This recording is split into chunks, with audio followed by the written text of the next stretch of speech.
All right, how's it going, everyone? Gamma Fighter here, coming at you with another Sylvaneth video. And in this video, we're going to be taking a look at all of the best targets that are available for our Kurnoth Hunters with Kurnoth Greatbows. And what do I mean by that? Well, as you know, the Kurnoth Bow Hunters have the anti-hero Rend +1 ability, putting them up to 2 Rend when they target heroes. And on top of that, they ignore the guarded hero ability, which means that they can target any hero that they want to, as long as they're within 18 inches of the Kurnoth Bow Hunters. So they are really tuned to be able to snipe out enemy heroes, and I just want to see exactly how good they are. So if you're wondering why it's been a little bit since I last uploaded a video, it's not because I ran out of ideas, it's because the ideas I have just take forever to work on, and I am not a full-time YouTuber, so it's taken me quite a while. I did record a video, didn't really feel great about it, and but yeah, now I'm recording this one. Put a lot of work into this too, so I really hope you guys appreciate it. So what do I mean by we're looking at the targets? Well, for this one, I went ahead and looked at the lists, tournament lists that people are bringing to tournaments, trying to their best to win for all the different factions.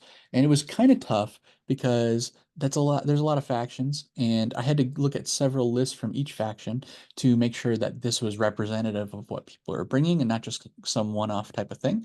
I also had to try and look for lists that were doing well, performing in the higher half at least of the tournaments because if there's a list that's at the very bottom of the tournament rankings that they went 0 and 3 or 0 and 5, it's probably not representative of the best meta choice. It could be the skill of the player got them to be at the bottom of the rankings, but it could also be that maybe that was just a bad hero to bring, and so people aren't really bringing these heroes when they're trying to win and they know how to build their lists, if that makes sense. So there's some armies where maybe the choices that I picked for them, if you're familiar with those armies, you may think that I'm crazy for choosing those. Well, a lot of times that's going to be because I couldn't find representative lists that, I couldn't find multiple examples of lists that were placing very highly in the tournaments.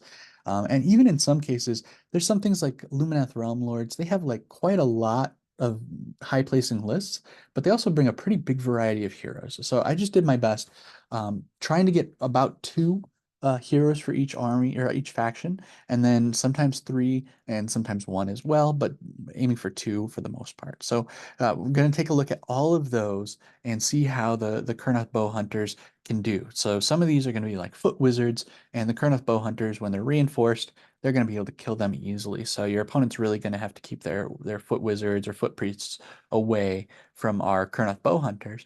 But some of them, maybe it's going to be coming kind of close. We're going to have to see. So let's move on. So this is the damage chart. All right, it's fun. You know me, I love charts. Maybe I should have actually done this video in the spreadsheet, the Google Docs spreadsheet, instead of in a little presentation, but it's a little too late for that. Um, so this chart is showing against no ward, as you can see at the top there, and the numbers at the top in the top row, they are the different saves for the enemy heroes. Plus, a one-up save is not going to really be relevant here. Two-up save would be if they used all-out defense. So we're actually not going to be looking at these two columns against a one-up save or a two-up save in this presentation, but uh, they're just there for completeness.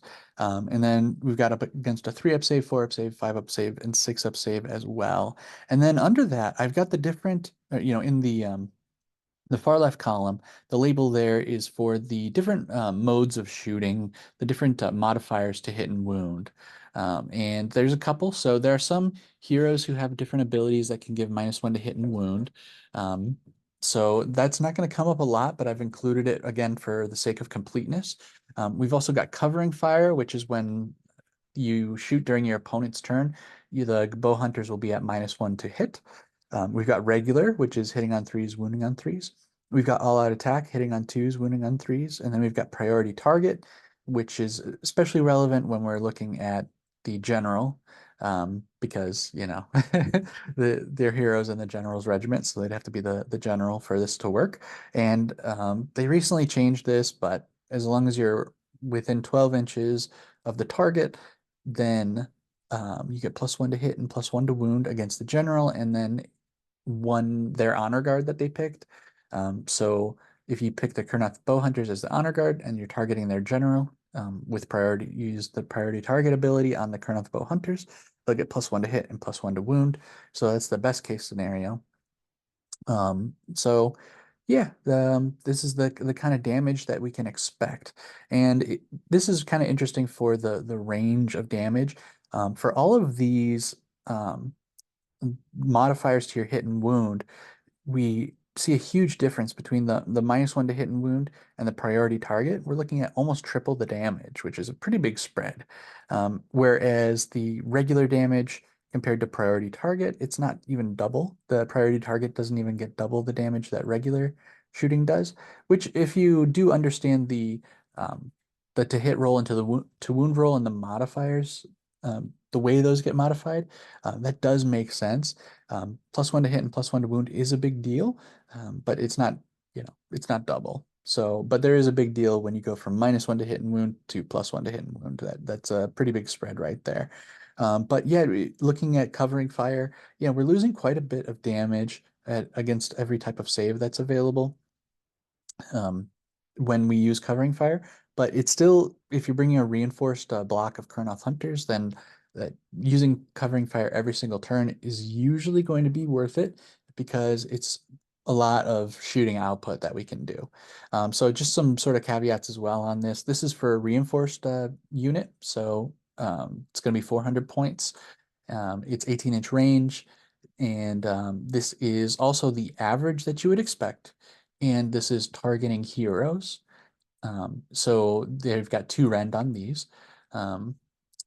Yeah, I guess I should go back to average. Average means, it's not absolute. Obviously, you can't do 7.7 damage, but if you're aiming to do like 5 damage and you see that, it's a 3-up save, you're doing 7.7 on average, you got a pretty good chance of doing that 5 damage. You can be a little bit confident. Whereas if you are trying to do 10 damage and the average is 7.7, you're going to have to spike pretty hard to be able to get that 10 full damage in there. So just some things to think about as we're going through here. This is the example with no ward, and we will look at some examples with ward. I've got that in my spreadsheet. I just didn't include it here. This was just to get us familiar with the kind of damage as well as see how the modifiers affect the damage that we're able to output. All right, first, we're going to look at the weakest, and we're going to go to the strongest. So we're going to start off with a 6-up armor with no ward. As you can see here, there's just 2 of these that we are seeing commonly, the Grace here from the Skaven and the Battle Mage from the Cities of Sigmar with 5 health each.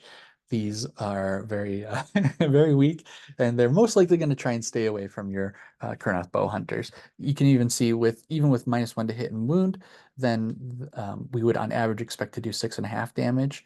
So we would expect on average to kill the slay the battle mage and the grace here with this. And then if you do anything, covering fire regular, of course, if you use odd attack or priority target, you're really expected to be able to totally wipe these guys out.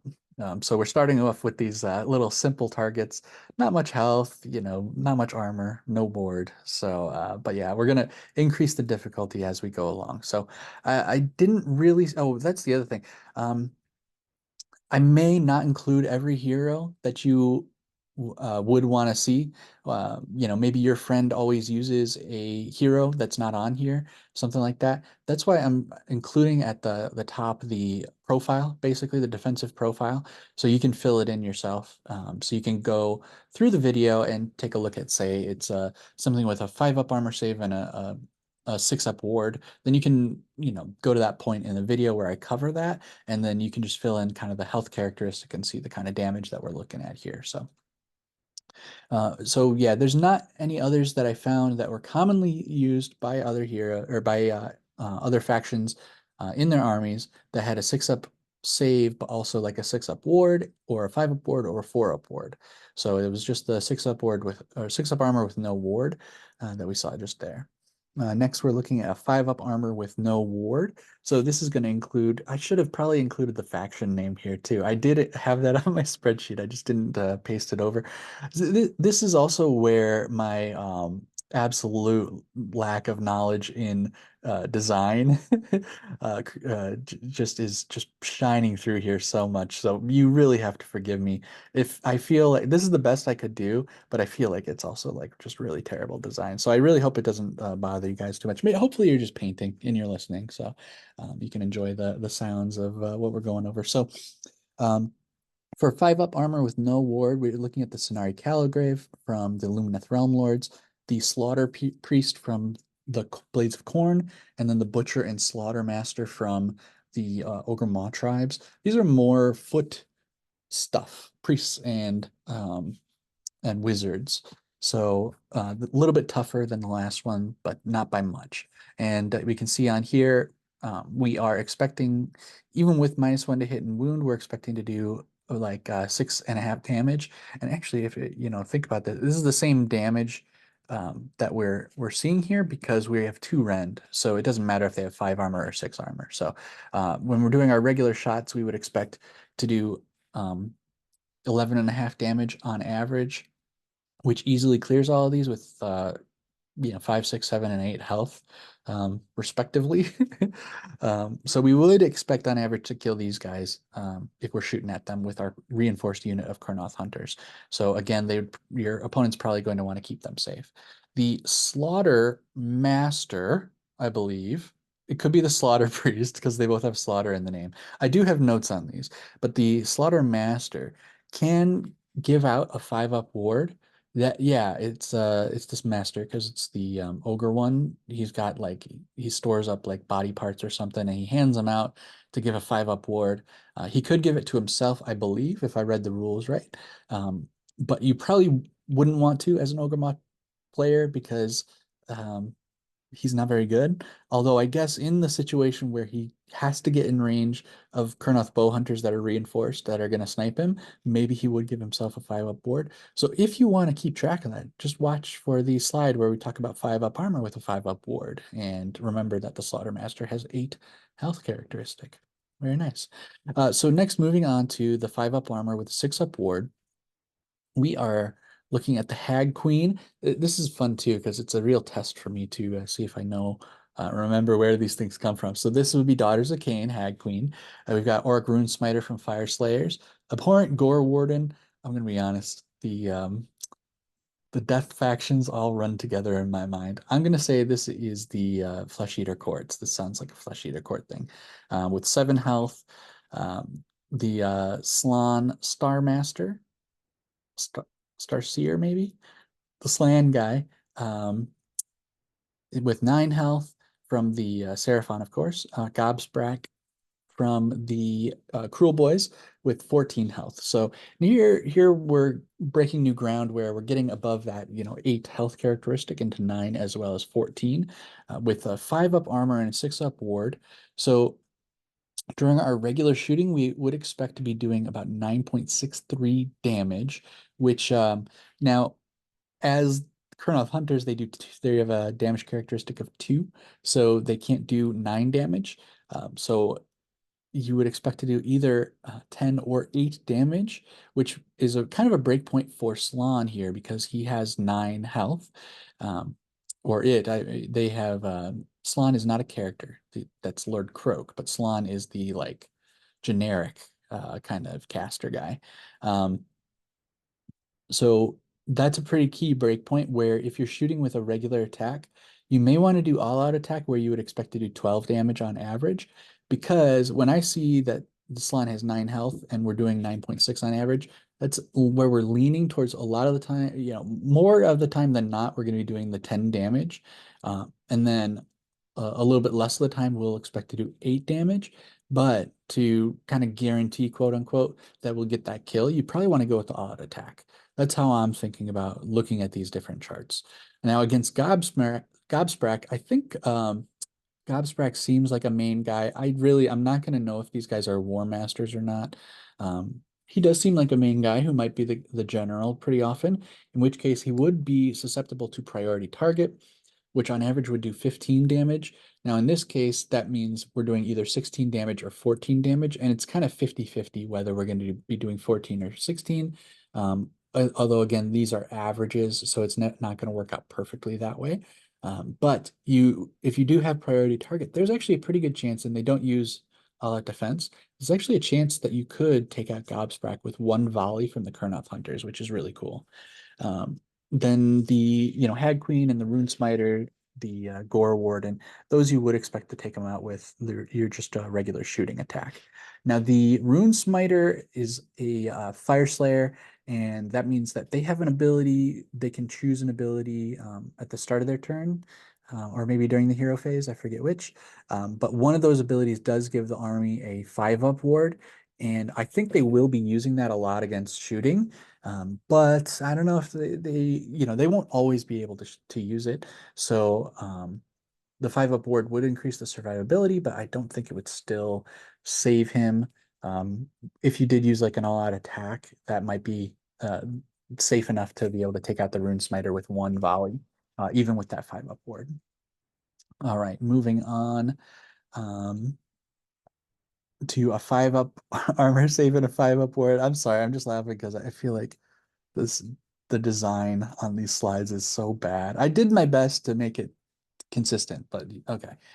Moving on. So we've got 5-up armor, 5-up ward. We've got Lord of Change and Kairos, both from Disciples of Tzeentch. And then we've got Teclis from the Lumineth Realm Lords. A lot of big health characteristic here, 14 for the Lord of Change, and then 16 for Teclis and Kairos. Kairos can also give out a -1 to hit and wound with a spell, which is going to be relevant because we usually don't really care that much about this -1 to hit and wound column, but it will be relevant here when you're shooting into Kairos. And man, it's pretty bad. On average, you'd expect to do about 4 damage, 4.3 damage with that -1 to hit and wound, which means it would take 4 turns to take out Kairos, which is pretty brutal. Now, you could do covering fire during your opponent's turn, and if the -1 to hit and wound still applied, then you wouldn't get like another -1 to hit from covering fire. I don't believe that's how it works. So you would, yeah, you could look at the bright side and say like, yeah, I'm -1 to hit and wound, but now when I use covering fire, I don't get another -1 to hit. So yeah, I mean, technically that means you could do it in 2 battle rounds. You could take out Kairos from full health on average. You'd expect to be able to do that. Pretty cool, but you are using up 4 of your shooting attacks from your Kurnoth Bow Hunters. But then on the other hand, Kairos did use 2 spells to give -1 to hit and wound, both battle rounds. So it's kind of a trade-off there. Anyways, looking at the more normal situation, you'd expect to do 7.7 damage with regular shooting, which probably is going to be more likely 8, a little bit less likely 6. And that's actually not bad because that means on average, if you're just doing regular shooting, then you would expect to take out Teclis and Kairos in 2 volleys, so to speak. It does mean like looking at covering fire and just a round of regular shooting, you would expect that you wouldn't kill Teclis and Kairos. But if you use all-out attack, that might be enough to, say you're going first in the round, you use all-out attack, and then during your opponent's turn, you use covering fire. You may have a pretty decent chance at taking out Teclis or Kairos, once again, as long as you don't have the -1 to hit and wound on them. Also, they might also be generals. They might also be war masters, in which case, if you have priority target, I didn't do every combination. So covering fire with priority target is +1 to hit and wound with -1 to hit. So that means neutral to hit and then +1 to wound. Yeah, I did not do that. I did not do that combination here because it's just it's going to come up from time to time, but still. So yeah, priority target against Teclis or Kairos. You could pretty often, on average, you'd expect to take them down to where they have 4 health remaining, doing 12 damage with priority target shooting. So with them having 4 health remaining, even a covering fire is going to have a really good chance of finishing them off because you would expect to do either 4 or 6 damage with that. So the 4 damage would finish them off unless they do some healing or rallying or something like that. So this actually kind of surprised me. Teclis and Kairos Lord of Change even do need to be a little bit careful around the Kurnoth Bow Hunters. Yeah, that's actually pretty good. And that's part of why I was doing this, was to see, I kind of assumed that they just wouldn't care that much. Like Teclis and Kairos, these sort of big centerpiece models wouldn't really care that much about Kurnoth Bow Hunters, but they do. And especially with priority target, they really, really do. So again, priority target, they would have to be within 12 inches, but that's not always going to be a big deal. But it does mean that they have a little bit more freedom where they can get within 18 inches, but not 12 inches and not be too afraid. But then once again, you could do all-out attack and do some pretty serious damage to them. So moving on to the 5-up armor save with a 4-up ward, and that's just Skragrott, just little Skragrott. So no special rules for Skragrott, 6 health on him. But actually, with normal shooting, because of that 4-up ward, you would expect to do 5.78 damage to Skragrott, which means there's going to be a lot of times where you can do 6 damage to him and take him out. But there's actually going to be some times where you do 5 damage and yeah, you don't finish him off. So Skragrott, they probably do want to be safe around your Kurnoth Hunters, but not a free win. If you're going to try and snipe out Skragrott, if you shoot at the Loon King, you best not miss. Use your all-out attack for him. If you can spare it.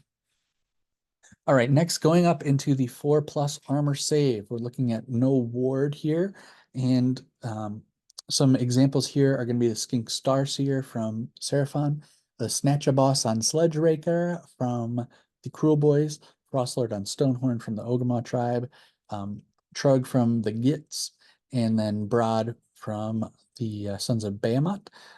Speaking of Broad, the other Mega Gargants have the same defensive profile, but they have 35 health. So I guess I could have added another line on here, but I didn't. And then Trog, we got a couple of different like special abilities here. Trog can get a 5-up ward. It's a thing where he rolls a dice and then he gets an effect based on what you rolled. This roll of 6 gets you a 5-up ward, so that would increase his survivability quite a bit. Frostlord on Stonehorn ignores the first point of damage that is dealt to it each round. So if we want to take it out in 1 round, we'd have to do 16 damage, and then to take it out in 2 rounds with no healing in between, we'd have to do 17 damage. Of course, though, we don't do odd number of damage because the damage on the bows is 2, so we'd have to do like 18 damage to kill him, I guess. Or maybe, no, I don't want to get into thinking how that works. So the first time you hit, let's say you do 10 damage, it would actually go down to 9, and then he'd have 6 health remaining, but then you'd have to deal 7 damage to finish him off, which means you have to do 8 damage. Yeah, so that makes sense. Because you don't do a odd number of damage. So anyways, couple big heavy hitters here, including the biggest, King Barad. Skink Starseer is just 6 health. So even with -1 to hit and wound, we have a pretty decent shot of finishing off a Skink Starseer, although I'm not aware of any ways that the Seraphon would be giving out -1 to hit and wound against shooting. So even with covering fire, you should expect to be able to take out a Skink Starseer. So that's pretty strong, and they're going to want to be safe around your Kurnoth Bow Hunters.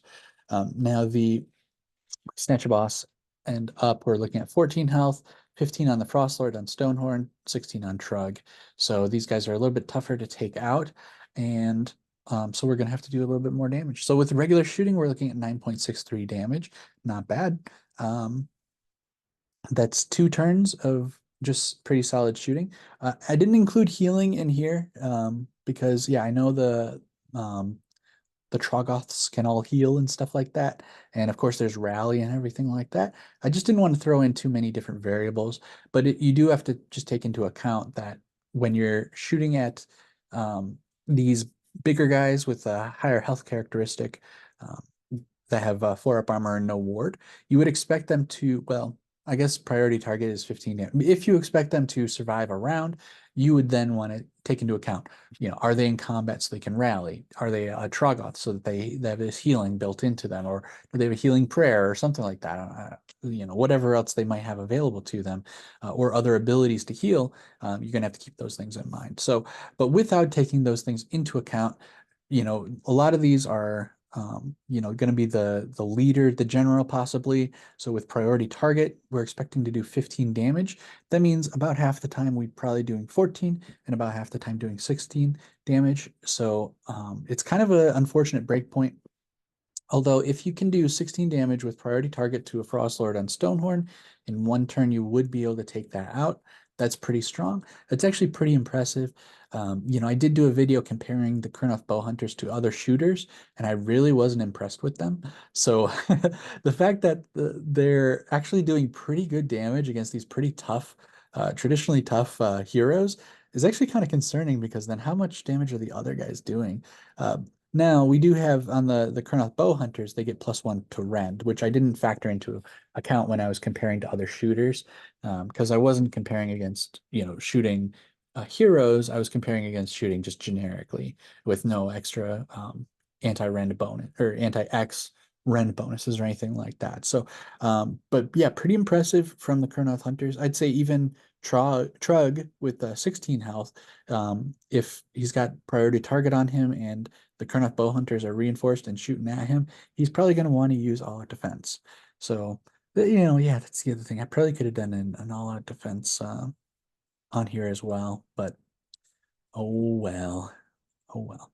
So next, moving on, we're looking at the 4-up armor with a 6-up ward save. Got some interesting ones here. Mortison Ossifector. So the Ossiarch Bone Reapers is one of them where it seemed like every list was using a different hero. So I saw a ton of Catacross. That was the only one that was like really consistent. But then other than that, it was like every single other hero that's in the army. And it's like I was not going to go and do that. Because not only did I have to find the lists and see what people were running, then I had to go and look up the health characteristic, any other abilities that they might have, and things like that. So it was already a lot of work. So I'm using the Mortison Ossifector. I know they don't all have the same exact defensive profile, but there's a couple of like Mortison stuff. People use Archon, the Archaon. It's not Archaon, it's Archaon, the black in the Bone Reapers, and I didn't include him here, so you will have to find where he is on these other slides if you want to be aware of how much damage to do against Archaon the Black. But yeah, so moving on though, we've also Morrison Ossifector's 5 health. Shadow Queen has 12 health, and the Rune Father on Magmadroth has 14 health. So anyone who's played against Daughters of Cain, you got worried when I said Shadow Queen. Well, she does have 12 health, but she does have an ability where she can only take 3 damage max per turn. She also takes damage from that would be allocated to Morathi Cain. So Morathi Cain has a different defensive profile. I believe it's weaker, but since you're only maxing out at 3 damage anyways, I didn't think it was worth looking at both of them together or making a special slide just for her, because even with -1 to hit and wound, you're probably going to be doing more than 3 damage. You're probably doing 4 to 6 damage against Shadow Queen, who has the stronger defensive profile. And so if you're targeting Morathi Cain instead, you'd expect to do that 3 maximum damage to her as well. So there we go. So, and then the Rune Father, also a Fire Slayer. I don't know if I said that earlier, but yeah, Fire Slayer. And so he also has the ability to get a 5-up ward that he can choose at the beginning of his turn or during the hero phase with the rune kind of choice. So he could also have a 5-up ward instead of a 6-up ward here. So now looking at the damage, yeah, once again, pretty impressive actually. With regular shooting, we're looking at an expected 8 damage, which means that aside from healing, we would expect to be able to take out the Rune Father with a regular shooting in 2 turns of shooting. In fact, the covering fire is 6 damage on average. So on average, you'd expect to be able to take out a Rune Father on Magmadroth with regular shooting and then covering fire, as long as they don't heal in between those two. That's actually pretty awesome. That's pretty good. Kind of impressive, actually. Mortison Ossifector, even if you're -1 to hit and wound, they would probably be pretty scared. Yeah, and with covering fire as well, you would probably expect to be able to take out the Ossifector. And then the Shadow Queen, of course, it's going to take several turns, but she's just here to show that, yeah, you would expect to do that minimum of or maximum of 3 damage to her every round. In that case, I don't know if you really want to be um, putting your shooting into her, but then again, all of our stuff is super elite, so not really like you're going to be using like dryads or something to try and fight and do that 3 damage to the Shadow Queen. So yeah, moving on. We're looking at a 4-up armor save with a 5-up ward save. So that is going to be a lot of different units. So we've got Callus and Toll. They have 2 models at 5 health, and they're both a hero. It's a unit of 2 models. The unit is a hero, so they are susceptible to the anti-hero rend, but it is 2 models, and they have 5 health each, so total of 10. So that's from the Age of Sigmar. Severith from the Lumineth Realm Lords has 10 health. Bloab or Blobe. Uh, I hear people say Bloab. I don't know if they're joking. I don't know if it's supposed to be Blobe. But anyways, that he's from the Magakin of Nurgle. Thankful from the Skaven has 14 health as well as Blobe. Big Oosh. Oh, I meant to change that. That is Usharan. um, just like the Keeper of Secrets there has a question mark because I really wasn't sure, and I meant to delete the question mark when I was cleaning this up, but don't. Yeah. All right. So Big Oosh has 16 health. Bloodthirst, and he's from the Flesh Eater Courts. Bloodthirster from Khorne is 16 health. Keeper of Secrets from Slaanesh is 16 health as well. Glutos from Slaanesh as well is 18 health. Great Unclean One is 20 health also from Magakin of Nurgle. These are a couple of them I'm not really sure about. Glutos, I did see like a couple, but also there's not a lot of high ranked Slaanesh lists in tournaments. I felt pretty confident about Keeper of Secrets. If it's not Keeper of Secrets, then Shalaxi maybe is good. But I think they both have the same defensive profile. But yeah, so we got some demons here, some big demons. 4-up armor and a 5-up ward. Pretty big health characteristic, and in fact, Severith and slash Callus and Toll have the lowest health characteristic here. So, what are you expecting to do in terms of raw damage against these big demons? Well, with regular shooting, we're looking at 6.42 damage. Um, it could be better. It could be better. It's going to take a couple turns to take down some of these big guys. So maybe not the best use of our shooting. So the 4-up armor is pretty good. We have 2 rend, which really reduces that, but we're also then getting into compounding that with a 5-up ward too. So maybe with something like priority target, we're talking, more business type of thing here, where we're doing on average 10 damage. Some of these are going to end up being generals. I don't know if any are war masters, but I think Usharan's probably going to be the general. So it is kind of impressive with priority target being able to do 10 damage to Usharan, leaving him at 6 health. Not sure exactly how much healing every single faction has available to them, but being able to do more than half the health on average of Usharan is pretty threatening. Bloodthirsters as well, maybe being able to take out half or more of their health before they even get into combat. Although, I think they have incredible combat range, or not combat range, but like a threat range still. So maybe not. Um, and then yeah, even priority target, if we can get that on the Great Unclean One, you would expect to be able to kill it in 2 rounds of shooting. Although you'd probably also use covering fire in between just to be able to, um, make the best use of your Kurnoth Hunters. So at full strength, 2 priority target shots from the Kurnoth Hunters being able to take out a Great Unclean One on average, like dead on average.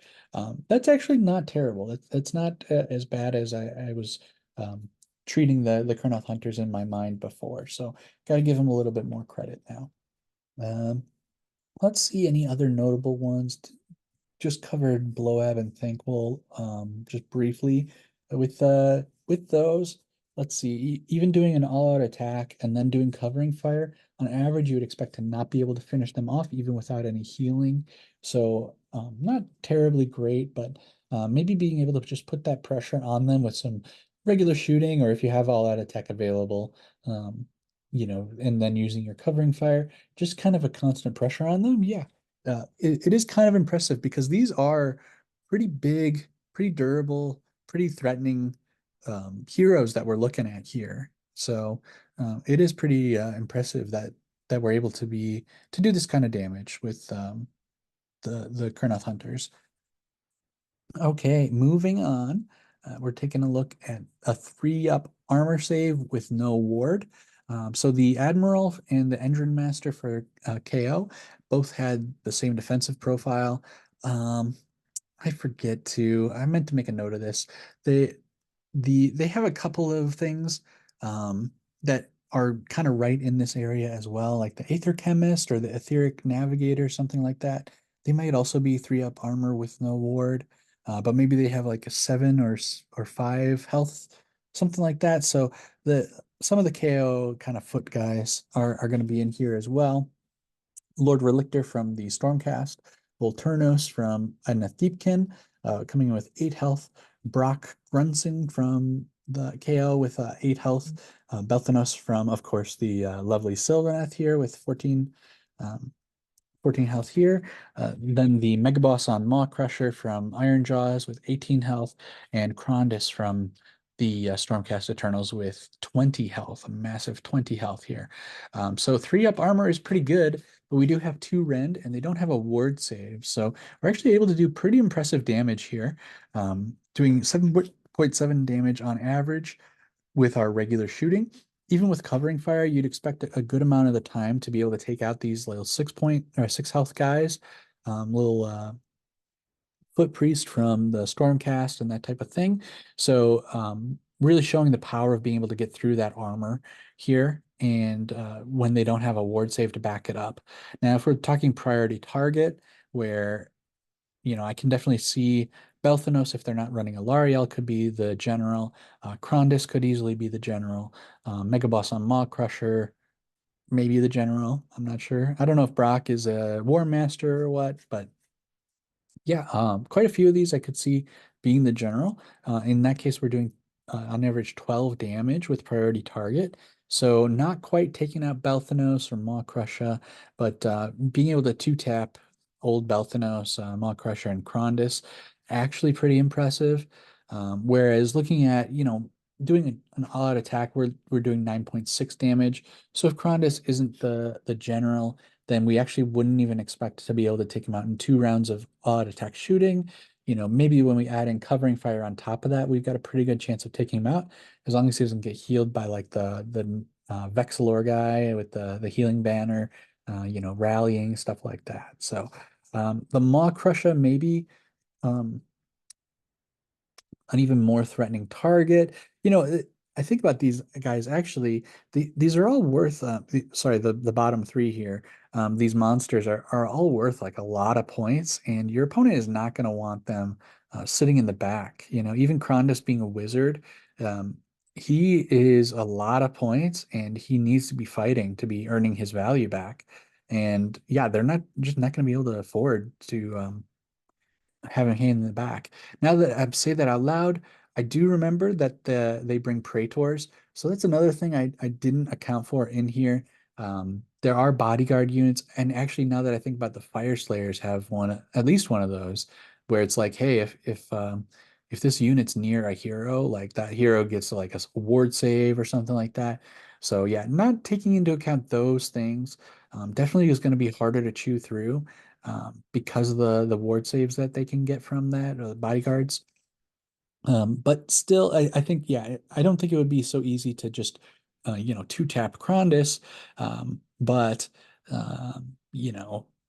still pretty impressive damage that we're able to do. I still think that, yeah, the enemy player is not going to be super comfortable leaving the Kurnoth Bow Hunters like unchecked, because you are going to grind down that Krondys, sooner rather than later, especially if he's in combat with something, you know, um, maybe he's in combat with dryads and not taking that much damage, like combat damage. But a lot of times people aren't bringing dryads. They're bringing, Kurnoth great swords, and they're just cleaving through that Krondys, and he's not going to be able to survive that long, even with all those wards. So, yeah, I think this is definitely a big addition. And again, as I was saying earlier, like I was thinking that a lot of these bigger, more durable kind of centerpiece models were not going to care that much about um, the shooting output from our Kurnoth Hunters. That's really just not the case, though. Um, I, I I would not be super comfortable just leaving a Krondys out there and like letting these Kurnoth bow hunters shoot away uncontested. So pretty cool. All right, next, coming into the home stretch, we got a 3-up armor save with a 6-up ward save. Looking at Manfred from the Soul Block Gleep Glop, Soul Block Grave Lords. We've got I meant to change this too, the Velazida, the Vampire Lord on Zombie Dragon, also from Soul Blight Grave Lords. Of course, our awesome Alariel is here with 16 health, and then Catacross with 20 health. And here's where we can see kind of the difference that the word save can make. Not that much, but it does help because, it saves like 2 points of damage against priority target. That's kind of a big deal. So if we're, in the mirror match against Alariel, trying to take her out, then just the regular shooting is not going to be that threatening to her.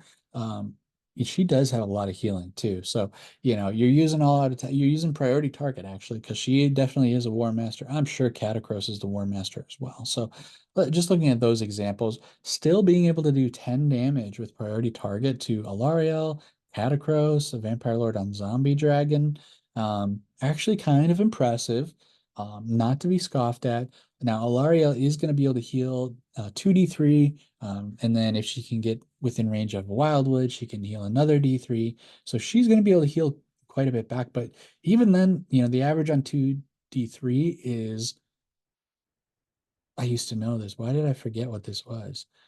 Is it 3.5? It's just half of the man. Why did I start that sentence? Why did I start that sentence just like hoping I would remember? I don't remember. I could do the math, but I don't want to have 10 minutes of dead air.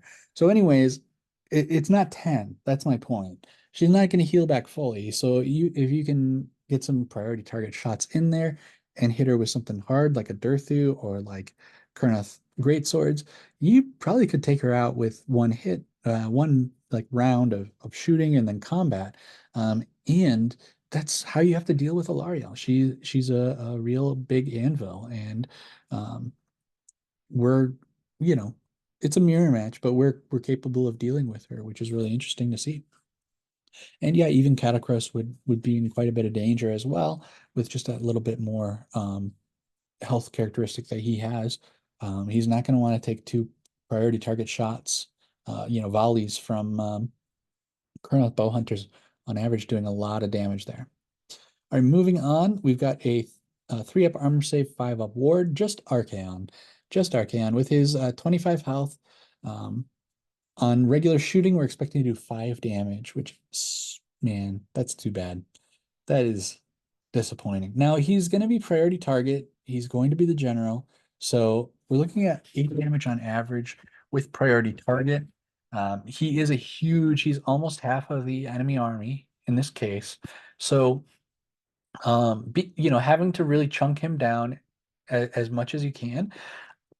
Honestly, 8 damage is pretty good. 8 damage is pretty solid. It's almost a third of his total health.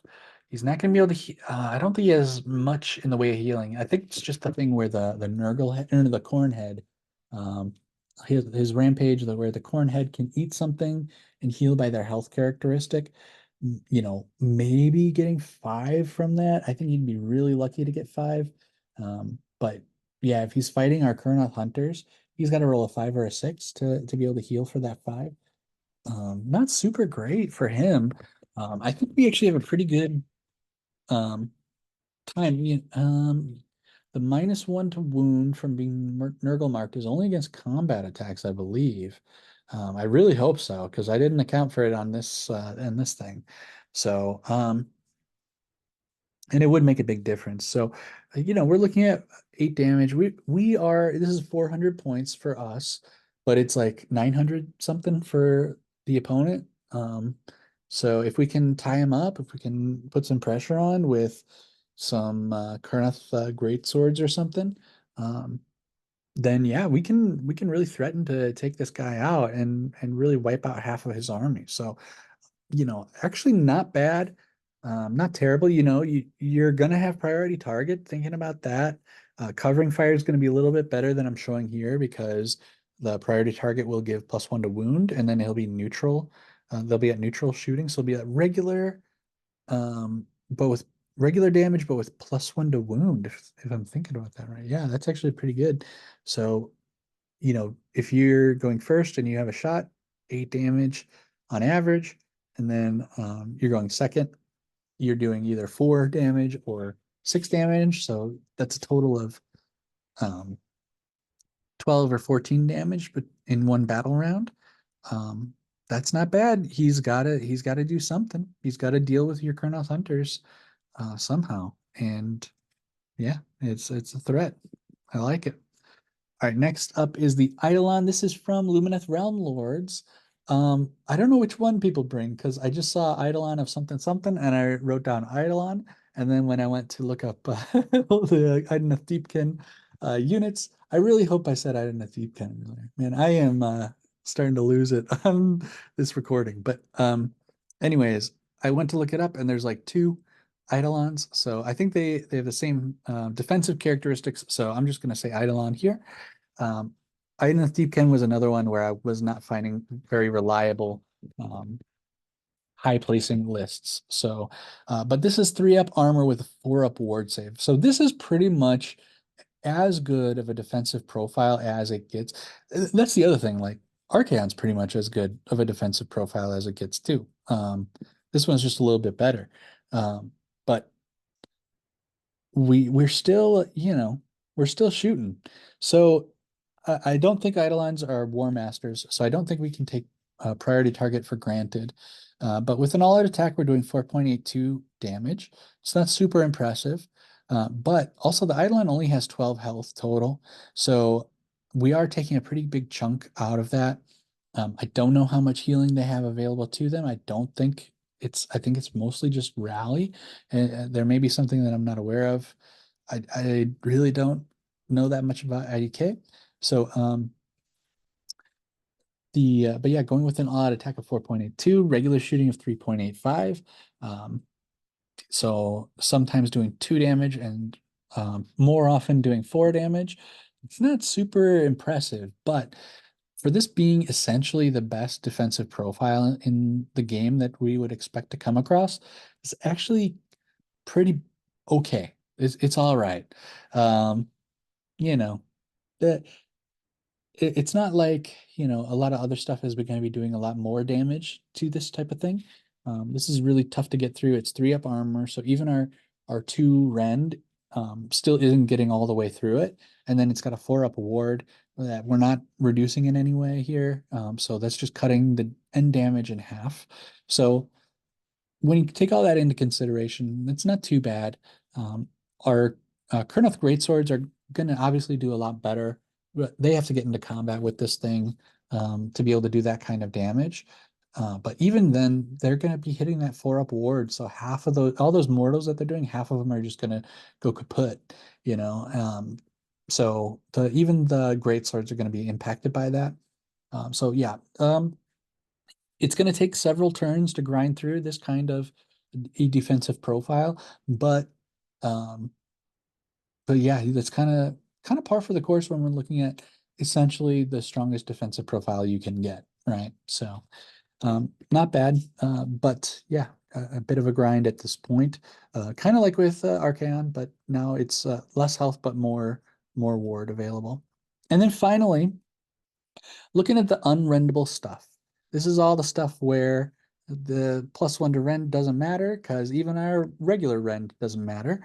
So we're looking at Reikenor from Nighthaunt, Be'lakor from Slaves of Darkness, and then Lady Alinder from Nighthaunt as well. So Reikenor and Be'lakor both have a 4-up save and a 6-up ward. Reikenor has 7 health and Be'lakor has 14 health. Of course, the armor save on both of them is unrendable. And then Lady Alinder has 7 health with a 4-up unrendable armor save and a 4-up ward, which is just completely brutal. So that's why when I said pretty much the best defensive profile in the game from the Eidolon. Lady O has the best one. So, although she has a lot less health than the Eidolon as well, but yeah, on average, the regular shooting against Lady O is just 2.89, so just under 3 damage. So most of the time you're getting 2 damage through, sometimes, or no, most of the time you're getting 3 through because we can do odd damage against wards because they ward the damage that way. So yeah, a lot of times it's doing 3 damage against Lady Olinda, probably getting 2 wounds through, and then they're warding. No, they're warding half of them. So you're getting like 6 wounds through, and then she's warding 3 of them. Ouch. That's just savage. If she's priority target, we're looking at about 4.5, so 4 or 5 damage. Um, you know, it, it it's got her down more than halfway, so it could be worse. It could be worse for such a monster of a defensive profile, unrendable, 4-up armor save, and then a 4-up ward. I think even Lady Olinder's got to be worried about being in range of the Kurnoth Hunters. I really do. You know, she's not going to be trying to get into combat or anything, so she can rally and probably heal all of that back, or a lot of it at least. So, but yeah, a little bit of spiking with priority target, and you may have a chance of taking out Lady O quicker than she can heal. So, yeah, Be'lakor is going to be a little bit bigger of a threat because he's just got a much better health characteristic. But once again, though, we are looking at about 7.5 damage, which is about half of his health. So he can't be super comfortable around the Kurnoth bow hunters. Now he can use his Dark Master ability to stop them, and have a pretty good chance of them not being able to shoot. But honestly, this may be the best way for us to deal with Be'lakor because he does have that strike first ability if you charge him. So coming at him with melee, and then he grants strike first to allies as well, like his allies. So it's kind of scary to charge into Be'lakor. So just plinking away at him here may be a good way to do that, to really threaten him. Maybe get him tied up into combat with something like a tar pit type of thing, a tree lord, or a dryads or something like that. So he can't rally. Might be a good way to target Be'lakor. So um, yeah, overall, I'm actually pretty impressed with the damage output that the Kurnoth bow hunters are able to do. I know people are pretty split on the damage that they can do. Um, some people think that they're the best unit in our faction, and some people think that they're not worth taking at all. After reviewing the different heroes that they can target, in this presentation, I'm actually leaning towards that they may be stronger than weaker. Yeah, I forgot to say too, since this is reinforced, you could divide the damage in half for a non-reinforced unit if you wanted to estimate that. So go back and watch the video again, and then just divide every number in half, and we can enjoy that. Give me more watch time on the video.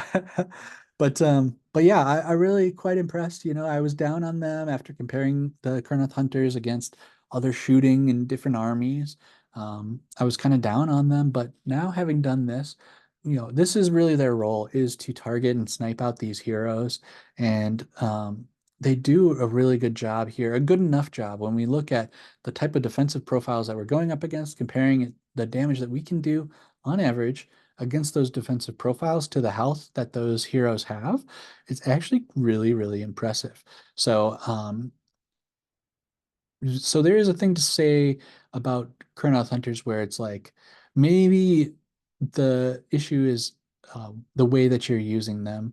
Uh, man, that's exactly how I was trying to make it not come across. I'm not trying to say people have a skill issue with the Kurnoth Hunters, that if they don't like them. What I'm saying is that it depends on like the heroes that are available to target. Most of them should really be pretty afraid of this 18-inch firing range that we have on the Kurnoth Hunters. Um, but you do, as the pilot of the faction of the army, you do want to make sure you're using the Kurnoth Hunters to target those heroes. Now, not every single time, but sometimes there's going to be a higher priority that you need to take out. or at least weaken, with this shooting. But just remember that the reason to bring the Kurnoth Hunters is to get those targets off, to target those heroes, to snipe off those priests that get too close, or to be able to really deal some serious damage against some serious powerhouses, the Maw Crusher and Catacross even, being able to do pretty serious damage to those things, and maybe even surprising amount of damage to your opponent. So I really enjoyed doing this. I know it was a lot of work, and finally getting to see the fruit of all of that and be able to take a look at these is really rewarding. Really does elevate the Kurnoth Hunters in my mind. Let me know what your guys' thoughts are. If this changes your mind about the Kurnoth Hunters, maybe you're already using them, and this kind of reinforces that they're better than you thought even, or maybe just kind of reorient you to think that maybe, hey, I should be prioritizing these heroes more often to get the most out of my Kurnoth Hunters. Let me know what you guys' thoughts are on this. I also could have presented this with the order being each slide being the faction, and showing the amount of damage that's done for um, each hero in that faction. I wouldn't be able to do like every hero in the faction, but I mean the commonly available ones. If you guys have any thoughts on the way that this presentation went, I'd appreciate those as well. So yeah, I really appreciate all the comments that everyone leaves. If you're stuck here to the end, you're a true believer. You're a real hero. So please please subscribe. Yeah, I love thinking about Sylvaneth and talking about Sylvaneth. It just does take a lot of time to prepare some of these video ideas that I have now. If you have any ideas as well for shorter topics, not shorter, topics that are easier to cover. Like when I did the first couple of videos, I was just flipping through the PDF and just giving my thoughts. It was a lot of talking. It was a lot of work in that sense, but the preparation was nil. I was already thinking about them. I already had my thoughts essentially together, and I was just speaking them out loud. But for this, I had to really pull a lot of information and go to a lot of different sources and things like that. So, but yeah, I'm not trying to complain. This is the type of stuff I like to think about and stuff, but it does take me longer, and that's why, you don't see an upload for a week or two. But yeah, I appreciate anyone who's sticking with me. And yeah, it also does make me think that I do need to be more targeted and more careful. Like I said, there was a video that I recorded, and it just didn't sit right with me. It came across like more preachy than I wanted it to be. I wanted to kind of give people tips and thoughts about um, just different stuff. But the way that I did it, I recorded it twice actually, and each time like it just came across too preachy, and I was like, I just don't want to do this. I don't want. This is not what I want my channel to be. So, it's not. It's the kind of thing I like to think about, but it's not the kind of thing I want to put out there and subject people to. Um, so yeah, I really do need to be more targeted and consider those types of things. The way I've been doing videos up till now has just been things that I feel like talking about. But as I saw with this video is like, yeah, I wanted to look at the Kurnoth bow shooting. I wanted to look at the heroes they can target. I wanted to talk about it, but also at the same time, like it's going to take a while to get that ready. And I appreciate you guys waiting in between the uploads, and continuing to watch and that type of thing. So all that rambling on was because this is the end of the video. I know only the real ones are still here.